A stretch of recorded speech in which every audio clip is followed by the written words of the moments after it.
Listahan ng mga pangalang pasok sa posisyong Police Provincial Director isinumite ng NAPOLCOM sa gobernador.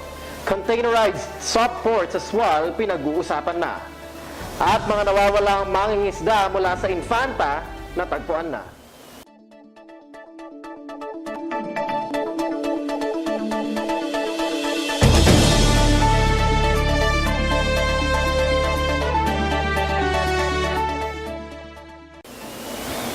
Masantos Yalabi, ako si EJ Dangla.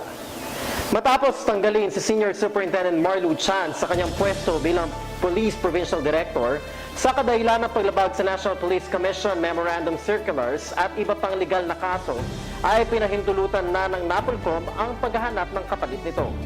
Sa pangunguna ni Attorney Mandy Samson, ang Provincial Director ng ahensya, ay nagsumite ito ng 3 pangalan para pagpilian ni Governor Amado Espino Jr. para sa nabakanteng posisyon. Ang nasabing listahan ay dumaan umano sa kondisyon ng PNP Pro 1 at permiso ng NAPOLCOM. Dagdag ni Samson na kung wala raw sa 3 taong inintrega ang napili ng gobernador, ay meron silang backup list na nakahanda. Samantala, kung may partido man ang sumasalungat sa naging desisyon, ay maaari nilang isangguni ito sa Commission on Bank.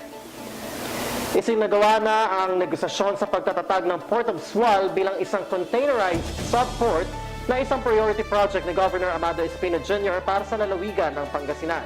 Layunin nito na maging tuloy-tuloy ang pagpasok at paglabas ng iba't ibang produkto ng Pangasinan na magiging daan din para mahikayat ang mas marami pang negosyante. Sa kanyang muling pag-upo para sa kanyang huling termino, target ni Governor Espino na magkaroon ng mas maraming economic activities, kaya naman isa ang naturang proyekto sa kanyang mga prioridad. Kasabay nito ay hinikayat ng gobernador ang publiko upang makipagtulungan para sa layuning matugunan ang pangunahing problema sa lalawigan, lalo na sa barangay level. Natagpuan na ang 6 pang mga mangingisda na nawawala sa bayan ng Infanta na napadpad naman sa Cabugao, Ilocos Sur. Ayon kay Police Senior Inspector Ronnie Maramba, hepe ng Infanta PNP, base sa impormasyong na kanilang nakalap ay nasa kustodiya na ng Kapitan ng Baslakan, Cabugao, Ilocos Sur ang 3 mangingisda, habang ang 3 namang natitira ay nasa bangka pa rin dahil ayaw daw nilang iwan ang kanilang bangka. Pinakiusapan naman ng mga kaanak ng biktima na huwag na silang mag-alala dahil napapakain at naaalagaan naman ng husto ang 6 na mangingisda ng mga barangay official ng lugar. Ngayon ay nakikipag-usap pa rin sa lokal na gobyerno ang Infanta, ang mga barangay official ng Baslakan upang mapauwi na ang 6 na mangingisda. Matapos manalas sa bansa ang Bagyong Goryo ay nasa labas na ito ng Philippine Area of Responsibility. Ayon sa Pag-asa, natukoy kaninang madaling araw ang sentro ng bagyo sa hilagang kanluran ng Dagupan City sa layong 560 km at sa bilis na 30 km bawat oras.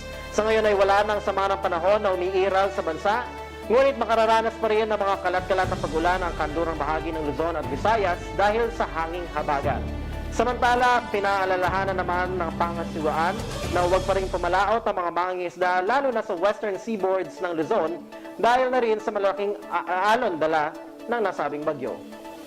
Isang lalaki ang sinaksak sa bayan ng Tayug dahil daw sa selos. Ang mga detalye sa report ni Mayan Garcia.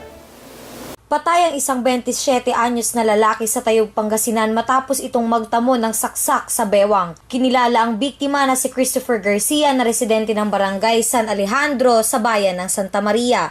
Ayon sa impormasyon, nanggaling daw sa isang bar ang biktima at nang pauwi na ito'y bigla na lamang siyang sinaksak ng isang hindi pa nakikilalang sospek. Hindi naman matukoy ng pulisya kung ano ang panaksak na ginamit dahil hindi na ito makita sa crime scene. Selos naman daw ang nakikitang motibo sa pagpatay sa biktima. Hanggang ngayon ay pinaghahanap pa rin ng mga pulis ang sospek. Mayan Garcia para sa Pangasinan Watch. Matatandaan na isinugod sa ospital sa Pretoria noong June 8 ang dating leader ng Africa na si Nelson Mandela dahil sa kritikal na impeksyon nito sa baga. Inihayag ng dati nitong misis na kanila na lamang ipinagpapasa Diyos ang kalagayan ng Nobel Peace Laureate.